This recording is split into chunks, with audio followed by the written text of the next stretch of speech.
Right. So this should be relatively familiar to many of you by now, but we'll just reiterate it in case there's anybody new on the call. So obviously, if we were in person, we'd do a little bit of virtual housekeeping, and we'd have some time for some informalities. We don't have those here, but we do like to continue to ensure that we have more of a connecting environment. And so we'll do the best that we can over technology for that. So I think most of you know we'd love to see your face and have your camera on as much as possible. But obviously, if you need to turn it off and attend to something, please don't worry about that. Do make sure that your name is correct. Again, you'll be meeting with different people in the network today, and some of us are still getting to know one another. So as long as we can read your name, that's very helpful. Your microphones are muted right now. There will be times when we'll ask you to unmute. You can also raise your hand. You'll see the little raise your hand icon down here. And we will take a 3-minute break. So we'll prompt you guys for that, which should be enough time for you to get up and stretch or whatever you need to do. You can see the speaker view here. If you want to focus on the speaker, you can adjust your settings at the top of your screen. You'll also see a little icon for polls. So if we have a poll, that icon will be on the side. We don't have a ton of polls today, but there'll be a couple.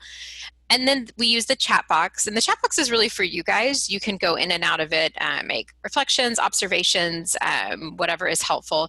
We will also put in materials in the chat box, and so I think perhaps by now there should be the PowerPoint in the chat box so that you guys can access that piece if you have not gotten it so far. All right, so while we're getting set up, we'll go ahead and do our virtual sign-in. If you could please pop in your first name, title, role, agency, and go ahead and put your region in there too. And I see that Annie has uploaded the PowerPoint. It's in the chat box if you'd like it.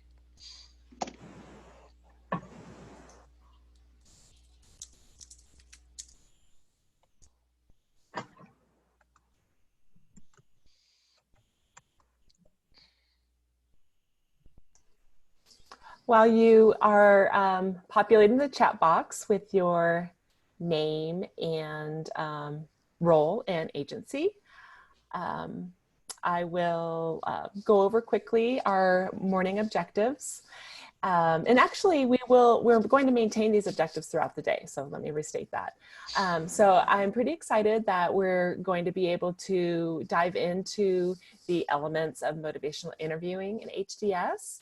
And I know that each of you are coming to this conversation with a little bit different experience in MI, but hopefully you'll find that there's going to be a little something for each one of you.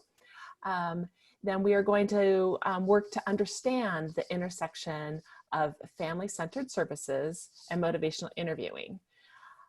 And then we'll work together to apply those motivational interviewing micro skills. And those are the ORs. And again, we're going to dig into that a little bit more in the afternoon. But so these are our objectives for the day.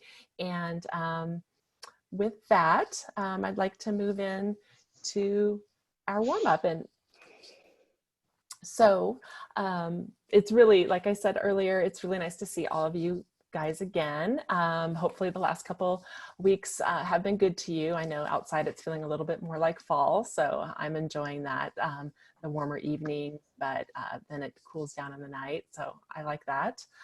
So before we dig into our day together, we first wanted to give you all the opportunity to share how things have been going since we last met. Once we break you into your groups, we would like you to reintroduce yourselves, your name, your region, and your role. And again, thanks for putting that in the chat box. And then we'd like you to consider the Readiness Ruler. So if you remember in motivational interviewing, we often talk about the stages of change. And this concept was included in the FEAT. So now when you're building your family profile, we have asked you to consider the family's readiness to commit to the recommended services for the child. So this really helps gauge where they're at and how you might proceed with recommending services. And then third, in our small groups, we'd like you to share your experience over the last week. You may have had the chance to meet a new family and complete the revised family intake for the first time. Or you might even have been able to dig into the family profile or use some of the resources we provided, like the Family Profile Manual, or consulted the family-centered communication strategies and conversation prompts. So again, you know, we just met with you 2 weeks ago, and but would really encourage you to share just what has been your experience. So on the next slide, we have more specific instructions. So when you get into your groups, please take a moment to think about where you are on the readiness ruler in using the family intake and the family profile. What has been your experience, and what do you need to feel more ready? So you can see the readiness ruler is a scale of 0 to 10, 0 and 1 being not ready at all, and 10 being very ready. So share this with your group, where you are on the readiness ruler. And with that in mind, again, please talk about what's been your experience and what do you need to feel more ready. So we're going to break you into groups of about 6 people, and you'll have about 15 minutes. So hopefully that'll give you enough time to dig in and get to know each other a little bit. And if someone from your group can share back in the debrief, that would be great. So you'll get a 1-minute warning when our 15 minutes is almost up. So we'll see you in a little bit.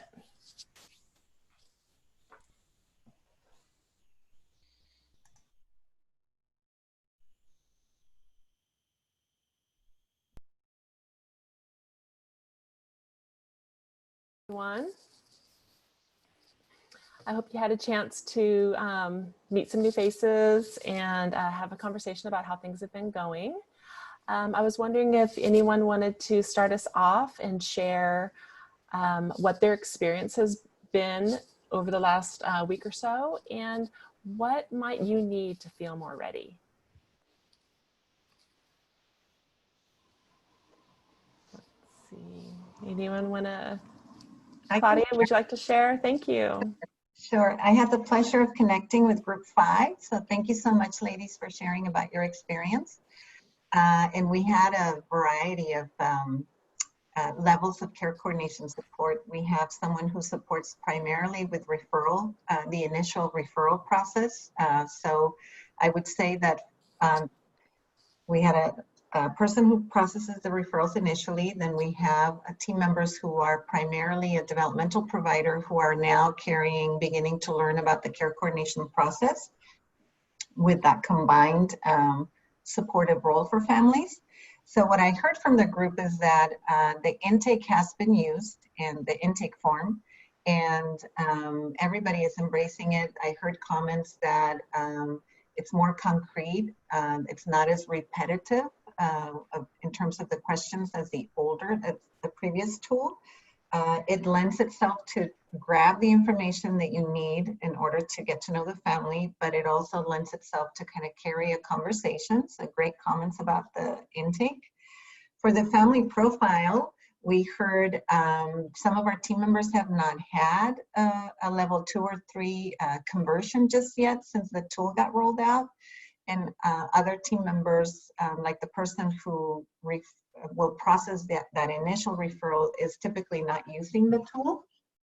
And our other team members with the dual role are just looking forward to learning more about the use of the tool. So I think in terms of readiness, everybody was superb at describing and sharing their process.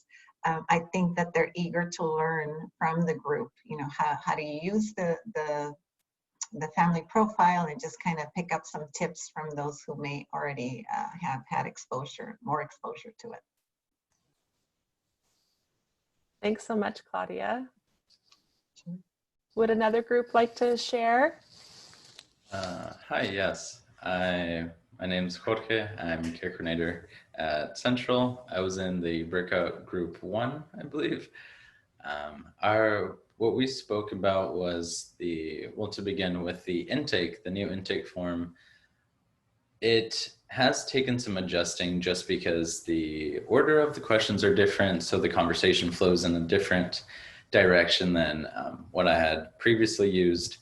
I was very used to the old intake, so it was more out of memory. I already knew what I was going to be asking, so I could kind of direct the flow. So it has been a little bit of a change. in having to refer back to the document more often than I have. But as Claudia was mentioning, the flow of it into a conversation has been more positive. In the group, we also discussed how instead of feeling like I'm interviewing the family, in many cases, it's allowing more of a flow into conversation, into the readiness of family, into barriers, and not just checking off a checklist of data, I guess. And similar for the family profile, it's very similar to the old one, but with a very different feel. And this might just be myself, not so much that the family would feel the difference, but the incorporating an expectancy of barriers has allowed me just change my way of thinking of what level the family would be. And I've honestly found it to be much more useful than the old one. I really like how it brings us to the expectancy, or to think about any barriers just from how we know the family. So we have to form an actual connection and relationship with the family. Again, not just go off a checklist. So overall, very positive reviews, I guess, of the new family intake and profile. And I think my group would agree. And yeah. Jorge, I really liked that that report out. You know, you gave some really specific feedback that helps you know, us gauge, you know, where we're how we're doing on you know, matching your conversation with families to actually the tools that support that. We have, like, can we take one more person? Would you like to share out?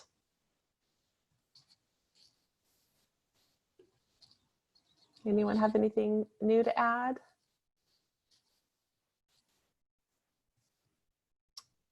Okay.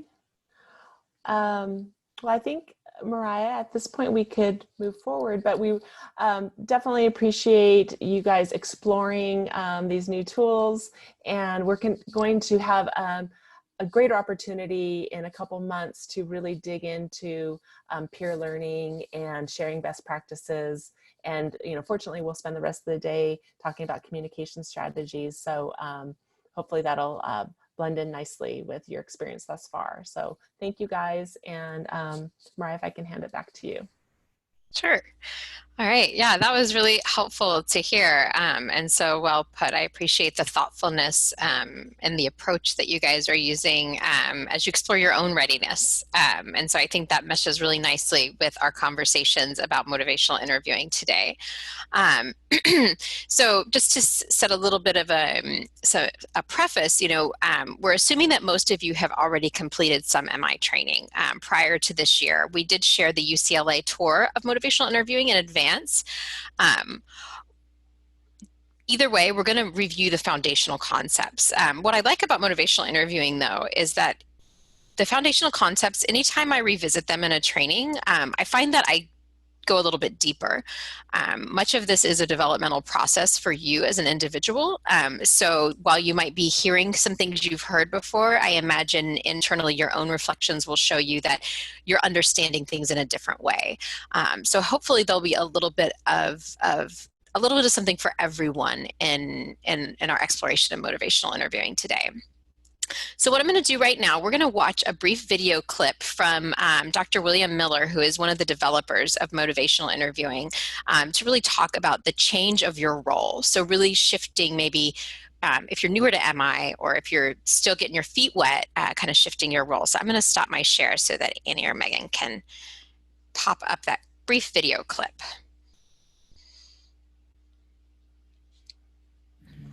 Fundamentally, motivational interviewing involves a change in role, a change in how you think about what you're doing. You're not the expert there to fix them. You don't have to make the person change. The truth is, in fact, that you can't make a person change. You don't have to be the one to come up with all the good ideas. A person with really good ideas is sitting across from you and may have better ideas than you do.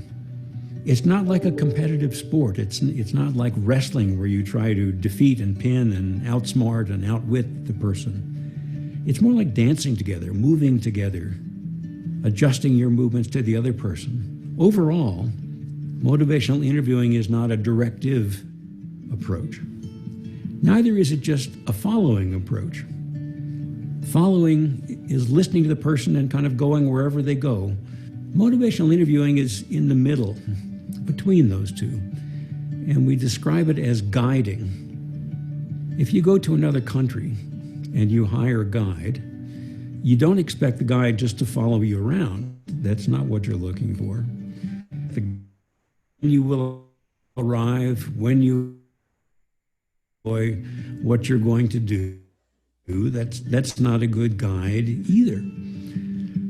Good guiding involves good listening as well as using your own expertise. A good guide will find out where you want to go, what you're interested in, what you're hoping for on this journey, and then help you get there using his or her own expertise, enjoyably, safely, efficiently, perhaps.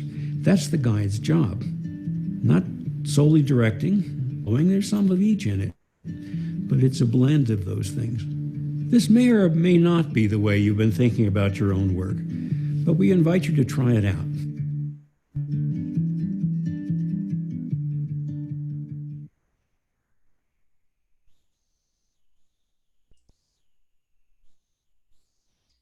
All right. So I think that's a really brief but powerful way to think about how motivational interviewing works. And I just want to kind of draw your attention to the title of the clip, which is Lifting the Burden. What's wonderful about MI is it takes a little bit of the responsibility off of you to be an expert or to have all the answers. In other words, it lifts that burden. At the same time, MI asks you to show up a little bit more vulnerable, a little bit more flexible, and step into the unknown of what you might find when you partner with a parent. Now, that doesn't mean we go kind of like Dr. Miller was saying, way on the other side. This is not Mr. Toad's Wild Ride, if you know that storybook. You're not going anywhere and everywhere the conversation might take you. Instead, it asks you to be a guide.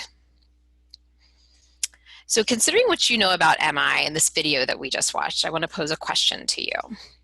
How do you see your role as a care coordinator aligning with this idea of being a guide? And so as I said, we have our fancy little icon here in the corner.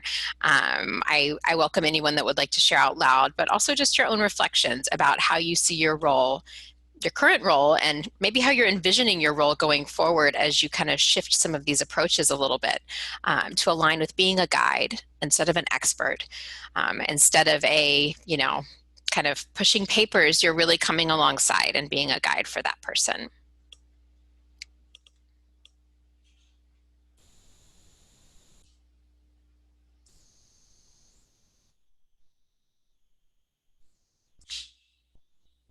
Anyone want to share or have anything to add to the chat box about that? How comfortable does that feel for you? The idea of letting go of your agenda a little bit, right?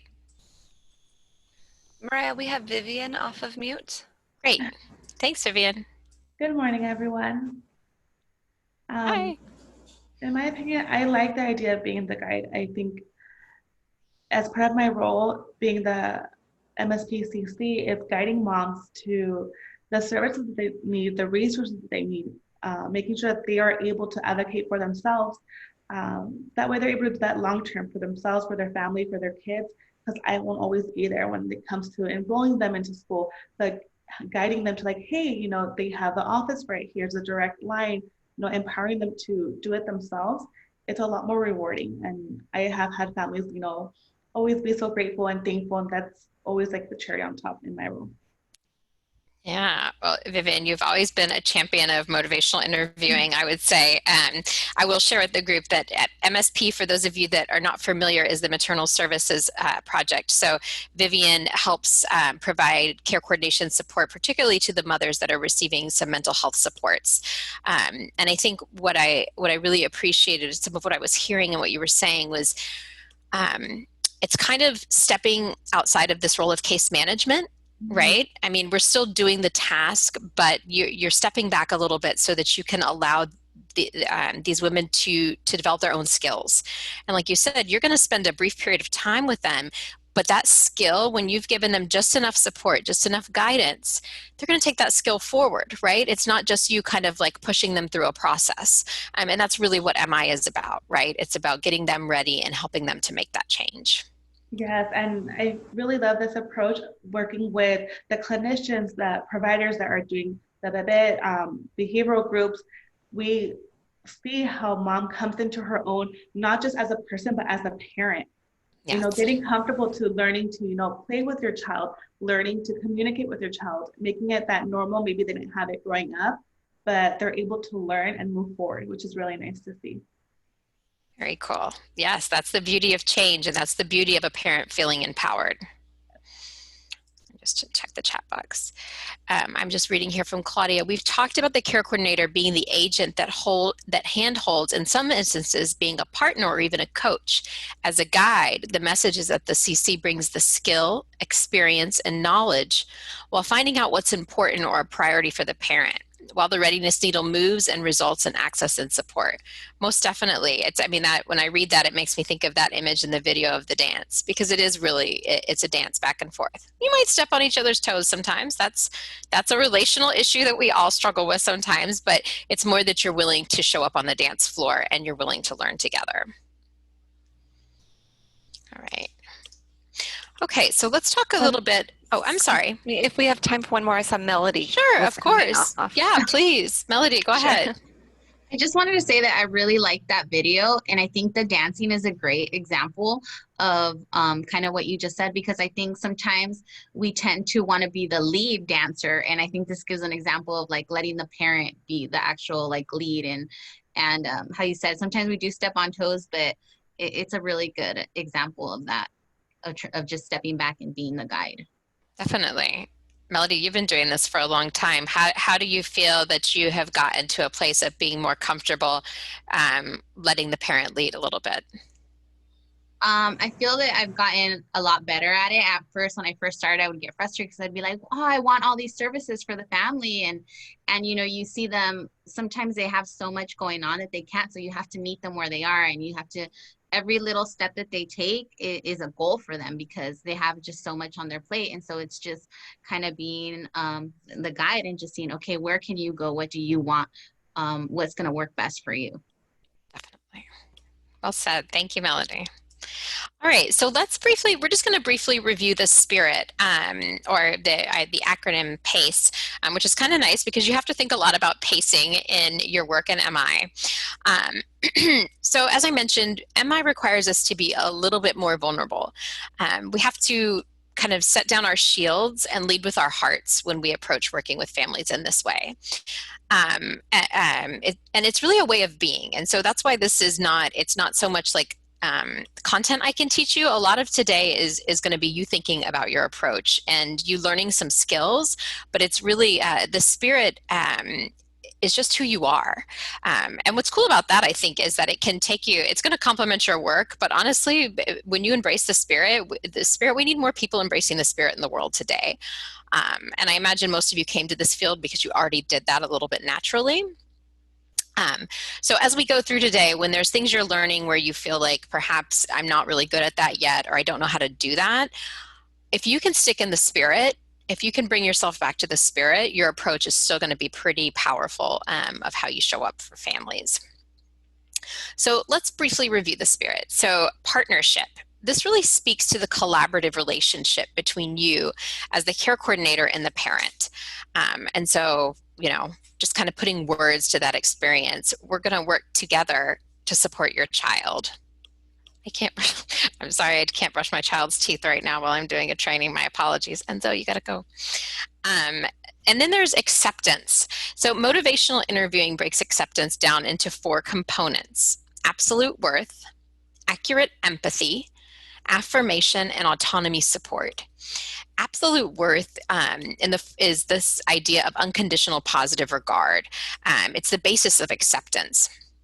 And it's this notion that humans deserve our respect and our compassion. And then autonomy reminds us that ultimately the parent is the expert on his or her child, right? We might have a lot of ideas about what would be helpful. Individuals in our programs have those ideas, but the parent knows their child better than anyone else and what's going to be the right fit for them.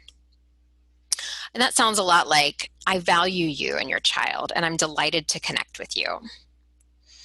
And then we've got compassion, which is what I imagine is a feeling that brought many of you into this role in the first place. And that's really that commitment to support the welfare and best interest of others, in particular, in this case, children and families, while still acknowledging that everyone encounters barriers to kind of being their best self or living their best life, shall we say.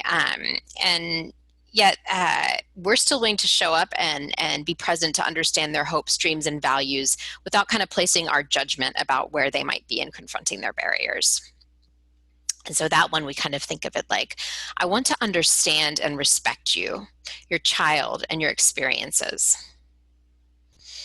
And then lastly is a word we don't use a lot, but I think it is a helpful frame to take on, which is evocation, or really drawing out a parent's strengths and ideas about what is best for him or her and their family, rather than kind of forcing our ideas on them. I often imagine this in my mind. It's kind of like a busy worker bee in a garden, and you care coordinators are like these busy little bees. You're in a beautiful springtime garden, and honestly, we might not even see you among all these wonderful blooming flowers. Instead, you're behind the scenes, drawing out the pollen from the flowers so the garden can continue to grow and flourish and thrive. And that's really evoking. You're bringing out the best in families, and that really, I think, gets back to what Vivian was saying about how you see these parents evolve because you've allowed them to bring their best self to the surface, and now they're even seeing it. It's not just you seeing it anymore. So thinking about these concepts, I'm going to have Annie and Megan pop up a poll, because I know this is familiar for some of you. Which element of motivational interviewing spirit do you find easiest to connect with?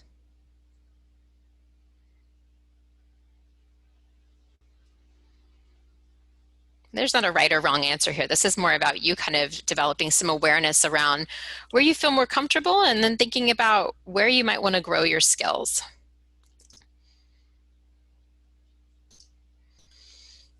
Compassion. That makes a lot of sense to me.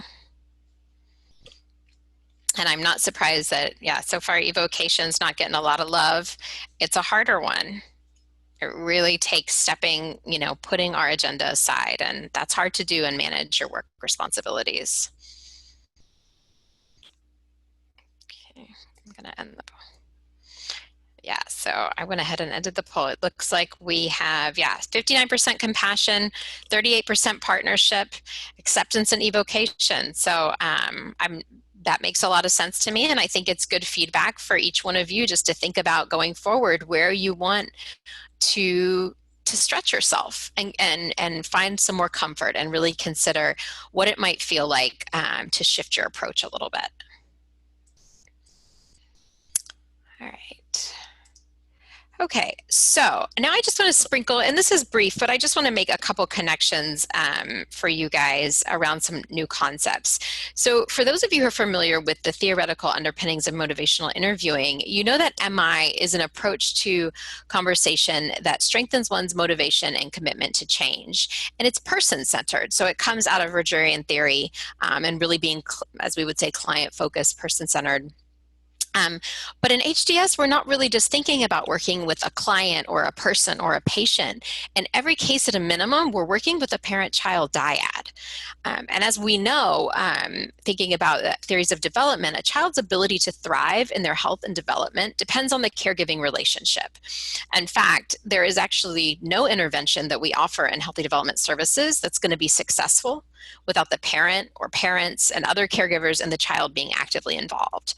So therefore, we really want to step back and start to think of ourselves as being family-centered.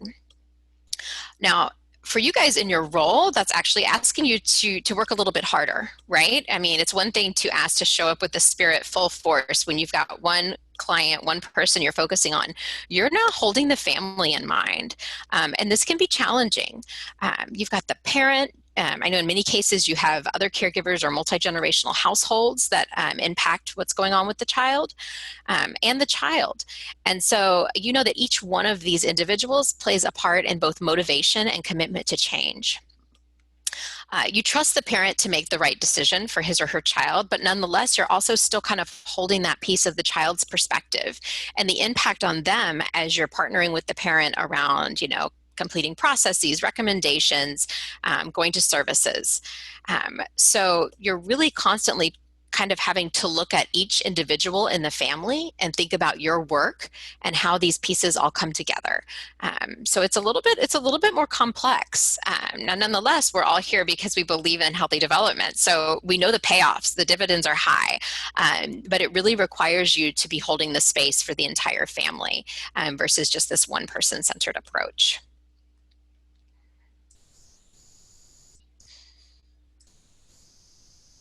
All right. So now I'm just going to briefly review the 4 processes of motivational interviewing within HDS. If you're supporting in families and making changes, it's a process. In HDS, this behavior change, so MI is all about changing behaviors. And in HDS, some of the behavior changes you might be working with is the behavior of engaging in service, or changing behaviors such as following up on a referral, shifting a practice or an approach in parenting, or practicing new skills that families have adopted based on what they've learned in their services. Any of us that have ever tried to make a change in our lives, whether that change was eliminating a bad habit like smoking or starting a healthy habit like meditation or exercise, we all know that the process of change is one that takes time. Even this process of each of you changing your practice to use the family profile, as you recognized earlier, you're in different places. You have your unique perspective and your own individual way that you're going to approach shifting your practice with the family intake and the family profile. You'll all work through a different process.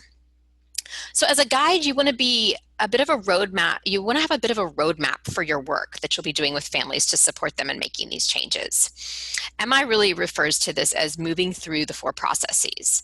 So let's briefly watch a quick video. This is Teresa Moyer. She's another developer of MI, and she is a ninja when it comes to reflection. So if you ever have time to watch her conducting a conversation, I really recommend. You'll be blown out of the water at the way she can reflectively listen to families. But let me just pause this and I'll let my peers share their video screen. There are 4 basic processes in motivational interviewing. The first is engaging, and this is where the emphasis is on building an alliance and a working client. The first is the foundation. Nothing else can happen until engaging is present.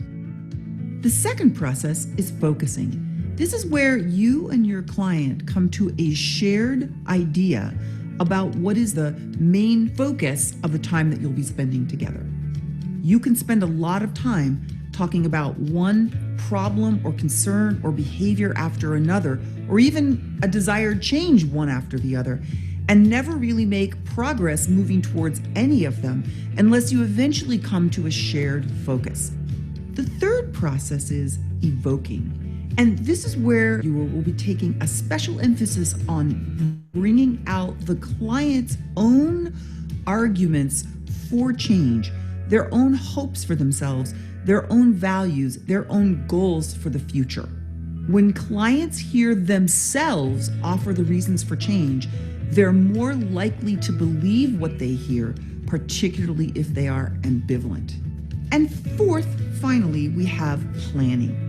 Planning is that process that occurs when the client is willing to envision an important change and how exactly they might go about making it. The important thing to remember is that in the planning process, we're going to carry through the spirit of interviewing in that planning so that really the client's autonomy is supported, and it's a collaborative, power-sharing interaction that happens when the planning is done, as opposed to an expert-driven process that you might find in some other kinds of treatment approaches.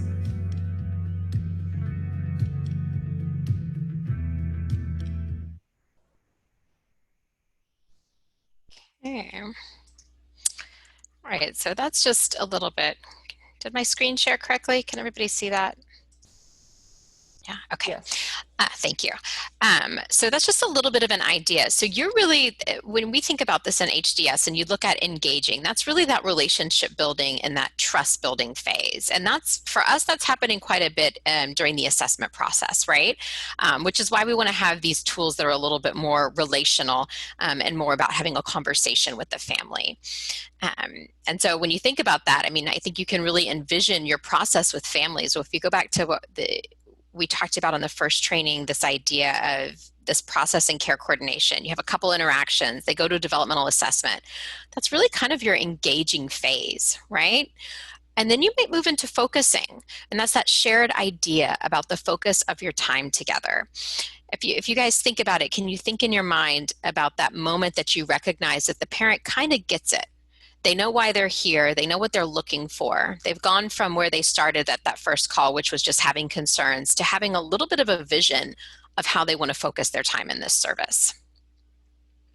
And then from there, it's evoking, right? Like this is when we're starting to do the work. You're bringing out the hopes, the goals for the future, the change talk. Why do they want to do this? Why does this matter to them? Why do they want to make this change? How is it helping? Or what are the barriers? And then planning, and this may even go beyond your service. I think a lot of the supports offered in HDS lend themselves to being long-term skills in parenting that might shift a little developmentally, but the skill and the practice is the same. So you're really using motivational interviewing spirit and the micro skills and moving families through this process. Does that make sense? It's not that you have to identify the process. It's more of you thinking and having a little bit of a goal in your mind, because you're a guide. You're not letting them, it's not that you are just, waiting for the parent to do everything or, spending all your time on the phone listening to the parent vent. That's not what this is about. You still have these pieces in mind and moving them through this process. Have I built that relationship? Do we have a shared focus of the time that the family's working with me and in this program?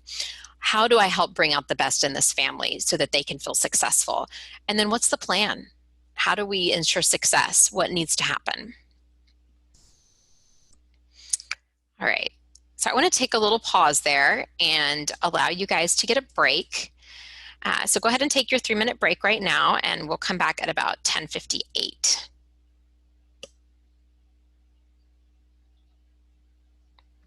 Just to remind you, we're not trying to put you in the spotlight. All right, so just briefly before we get started, I wanted to offer an opportunity for a regulation reboot. So this is called square breathing. I've been trying this one this week, and I find it rather helpful. I'm still practicing with it though, but I'll try to guide you guys. And I think Annie or Megan is gonna pop a reference in your chat box for the future. So square breathing is used by actually military teams to kind of break that, if you can see here, the brainstem or survival center, to kind of break us out of that and get us back into our thinking center, which is the place we need to be in order to do things like be in the spirit and use micro skills. So what I want to invite you guys to do is sit up straight. Tilt your pelvis forward and your shoulders back and open, and that's really going to open up your core and your chest and your diaphragm to really allow the oxygen to fill you up. If it feels comfortable for you, you can close your eyes, but that's up to you. And now I invite you to bring to your mind, or in your mind's eye, this image of a square box in your head. And begin by slowly exhaling all the air out, and then start to breathe in as you trace the 4 sides of the box in your mind. So when I do this in my head, I almost see like a little pen tracing the box as I'm breathing in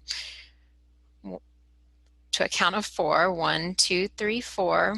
And then you're going to breathe out to a count of 4 as you trace the square in your mind. So 1, 2, 3, 4. And then 1, 2, 3, 4, release. So you really want to give yourself some time to allow the full inhale of the breath and then the full release, traveling the entire outer edge of the square in your mind.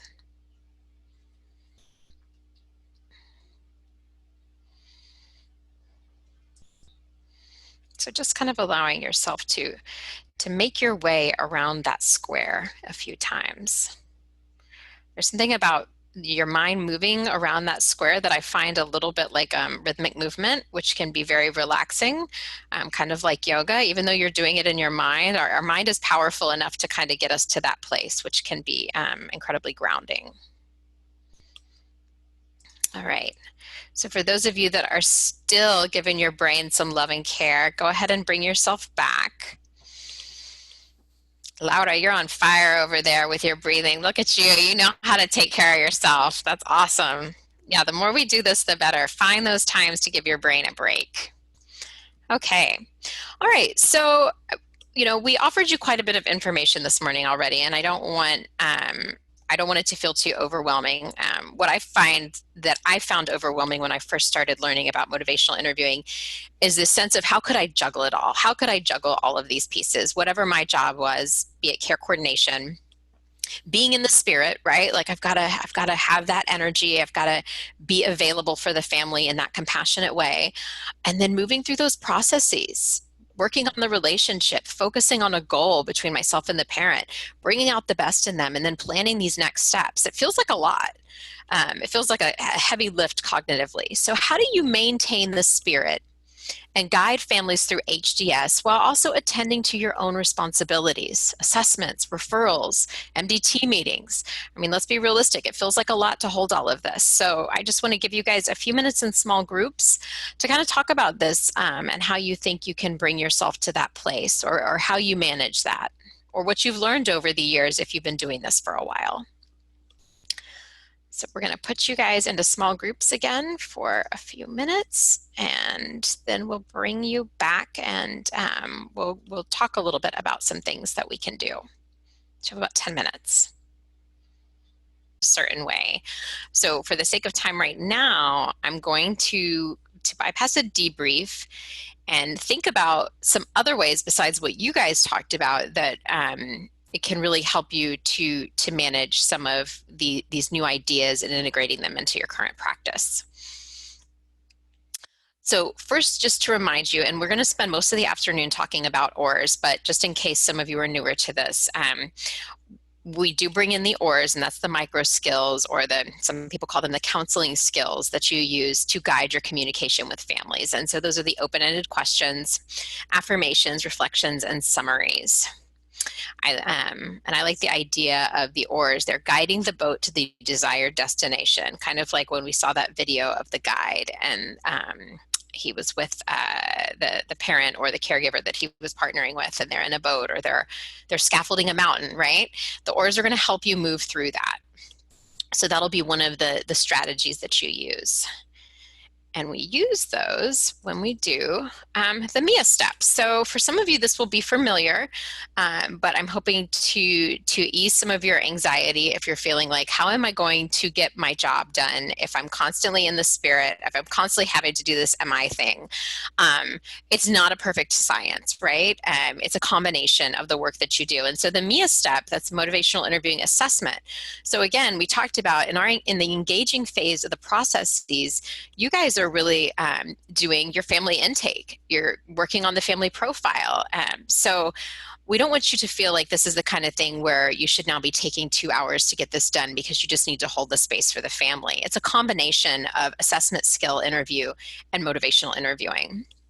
So the reason I have this cheeseburger or hamburger or veggie burger, whatever you want it to be here, is because we think of it like making a sandwich. So the top of the bun is motivational interviewing, those micro skills, right? So when you start out a family intake, for example, you're really going to start out with your MI, right? You're going to come in with that powerful question. How are things going? Tell me what you're concerned about, right? You're going to come up with something like that. That opens the door. You're going to show up with your spirit. And honestly, a lot of these, a powerful question like that will get you pretty far in conducting your assessments or your screenings or whatever you're doing. But then you might have to ask a couple direct questions, right? Like we talked last week or 2 weeks ago about the dental question. A parent might just not land on telling you about their dental provider, right? When they're talking about their behavior or speech concerns. That's fine. You can ask a close-ended question. You can follow your assessment for a minute. That is okay. I would still keep the spirit, but you don't need to feel like you're constantly having to check yourself to figure this out.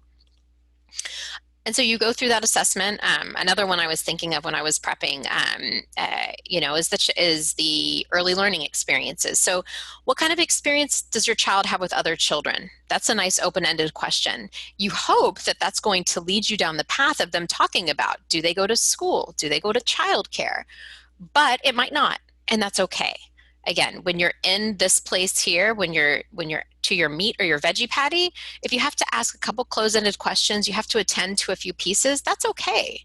That's not going to throw you off, and that's not going to break the relationship with the family. But then as you're finishing up your form, your assessment, whatever it is you're tasked with, you want to come back and round it out back in your motivational interviewing stance, right? Going back to open-ended questions, affirmations, reflections. You're definitely going to want to do a summary, right? As you close that family intake, and I've had the pleasure of observing many of you, and I know that you do that, right? You kind of build this bouquet of, here's everything that you've told me, here's our next steps. How does that sound for the parent? So you're really kind of combining your own skills in conducting these assessments, these forms, with motivational interviewing when you're doing the MIA step, or the motivational interviewing assessment. So hopefully that gives you a little bit of a frame for how you can do your work when you're completing these assessments. I know the family profile is a little bit different because you might complete quite a bit of that without even the parent being present, as far as taking what you've heard in different conversations. But you may find that you have to have a follow-up conversation, and you have like 4 questions you just haven't gotten to. So you'll start with some MI. If you have to ask a couple direct questions, what's your current housing status? That is okay. It's not a big deal. You just kind of want to have a buffer on the front and the back end of your sandwich to support being MI adherent. And for those of you in roles as supervisors, I definitely recommend the link on this page, which is all about the motivational interviewing assessment, which is from SAMHSA, and provides a lot of supervision tools to help you integrate this more in your practice. Because we know that assessment and forms, that's just part of our job, unfortunately, but we also can really still bring our best skill sets forward to conduct these and still really keep the relationship with the family as the primary goal during these assessments. And then just a last little piece. So as you're going through this and you're trying to get comfortable with using some of these skills, you can do some quick checks. So probably like a lot of you guys, I now find myself have the side hustle of being a homeschool teacher, and I hear my son's classroom talk about doing their quick checks a lot on their work. And so that's what I was thinking of when Jennifer and I were looking at these 2 pieces. And this is from the Illinois Newborn Practice Roundtable. And a lot of this came from pediatricians who work with the Brazelton Touchpoint Center. So one thing you can do when you're working with a family is check your weight. Why am I talking? If you find that you're talking too much, then you're probably not in adherence with motivational interviewing, right? I know I'm very guilty. I should probably have weight written on my desktop here. You have to prime yourself for this and catch yourself. And it's usually about being nervous. It's about having too much going on, not being regulated. But if you find that you're in that space, just own it, right? You can say, you know what? I realize I've been doing a lot of the talking. I'm curious what you're thinking about right now. And you shift right then, right? You've just kind of dipped back into that spirit, showing the parent you want to know they're there. You want to hear how things are working out for them. Right, could you advance to the next slide, please? Oh my goodness. Thank you, Jennifer. Oh my goodness, that was not very helpful, was it? I apologize. So here's the weight. Why am I talking? And then here is opera. So the other one is opera, which is, again, very similar to the ORS. You've got your open-ended questions, and you have restate and repeat, which is a simpler way to say a reflection. But then some of these other soft skills, the pause, the eye contact. And these we have to pay even more attention to right now when we're working virtually, right? I have to spend quite a bit of time when I'm getting ready to get on a Zoom call with you guys to move my boxes around so that I'm actually trying to make an effort to make eye contact. Parents really can feel that still. And so I highly recommend that you play with your options to make sure that you're still attending to those pieces when you're working with families. Having your camera at eye level. I have my my laptop propped up on like 2 books, just so I can get as much as I can to what would be an in-person interaction and showing the parent that I'm really listening, or showing you guys if I'm talking to you that I'm really listening. So those are just a couple of quick checks that you can use to really kind of see, am I in adherence to motivational interviewing? Am I showing up in the way that's going to really support a strong and trusting relationship with this family?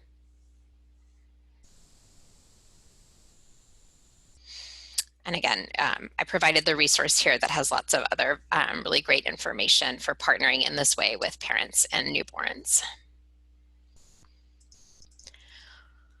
So finally, before we wrap, I just wanted to open it up for a few minutes because we did cover a lot this morning, but I wanted to give you guys the basic foundation for MI that should be building on what you've already learned, so that this afternoon we can really spend some time just diving into practice, because that's the best way to learn these skills, is to practice them.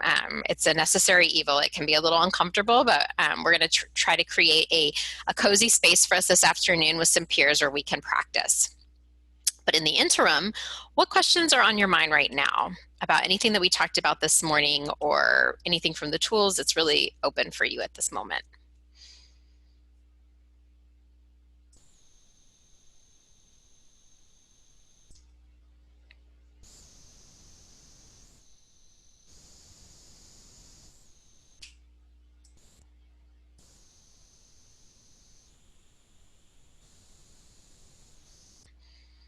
And though the slide says Q&A, you can also share reflections or comments if you have those as well.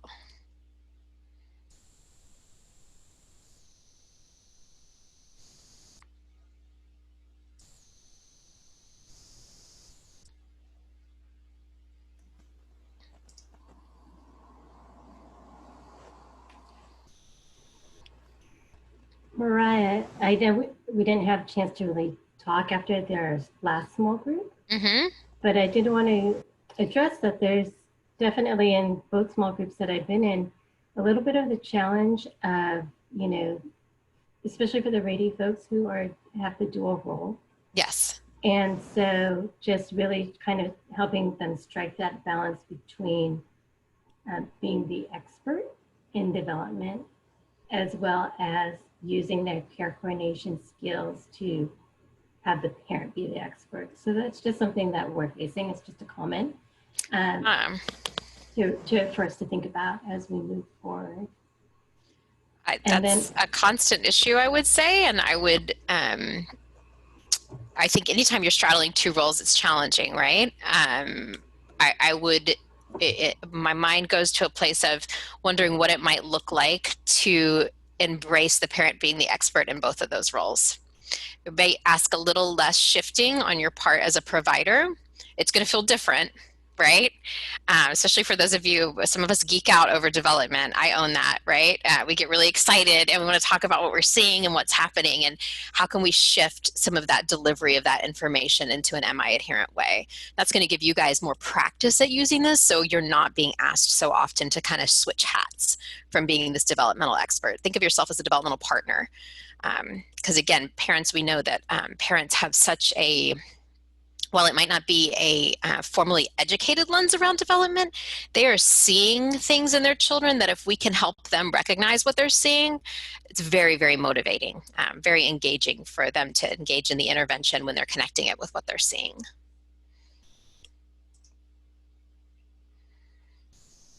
But not easy to do. So I'll leave it there for you. It's definitely a piece for us to carry forward and think more about. Is there another piece you wanted to share, Lily?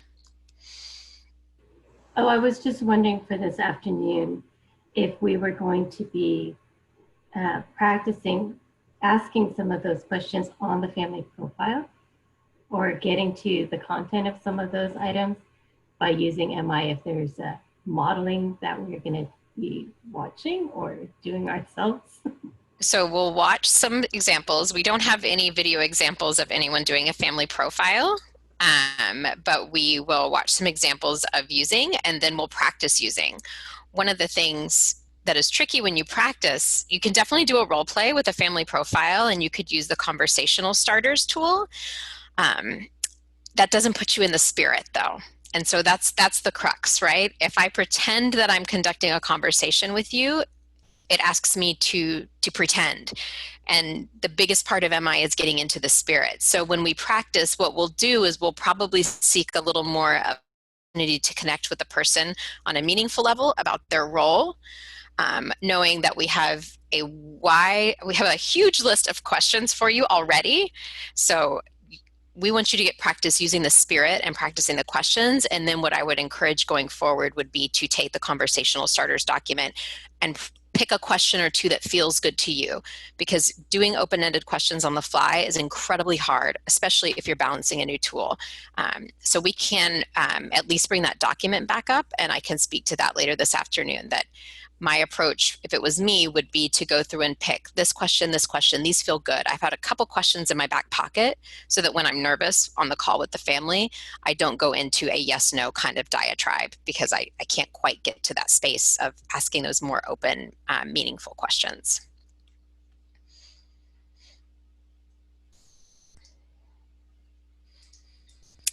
All right, well, with that in mind, we'll go ahead and let you guys off a minute or two early. I'll pass it to Jennifer. Yes.